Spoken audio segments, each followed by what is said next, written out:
When I purchased the boat, nobody knew a thing about boating or sailing, anything, nothing, absolutely nothing. I was 70 nautical miles away from where we are in Seattle right now, and I didn't know what a nautical mile was.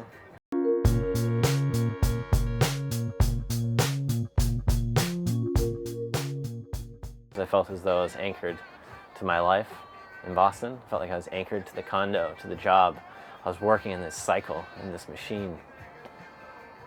And I walked into the tattoo shop and realized I'm not anchored anywhere. I'm free. I'm getting a sailboat. So I have this sailboat on my leg that signified freedom. And so the idea to move on a boat really came after that. It came on as like this great passage to freedom. And so I quit my job, I sold the condo, and I moved to Seattle and bought a sailboat, and here we are. So this community is, I think, the way that communities used to be when people had neighbors and they actually like helped each other and actually like asked each other if they needed a hand or wanted to have dinner. We all have breakfast on Sundays together. We over at John's boat, him and his wife, they cook us breakfast, and we sit around and talk about week's events or, boating stories. I don't have too many of those, but it's just nice to all get together and feel that great sense of community. There's a certain, joy in somebody new to the community and things to share and teach.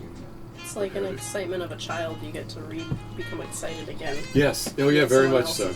Yes. So we've got this like Liveaboard experience, but then you have your like racing sailing people. So I'm part of a race team out of Elliott Bay. This guy named Tyson has a boat.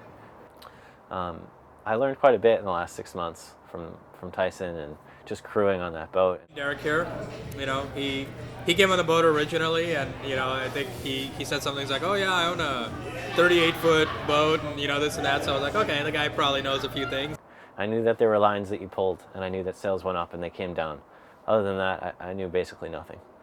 So my friend Joe, he sends this to me, and I get it in the mail, and I open it up and I look at it, and it looks pretty cool, similar to the boat tattoo. And then he writes on the back, "Pull anchor and throw sails, Mr. Swart. The world is waiting." And it was.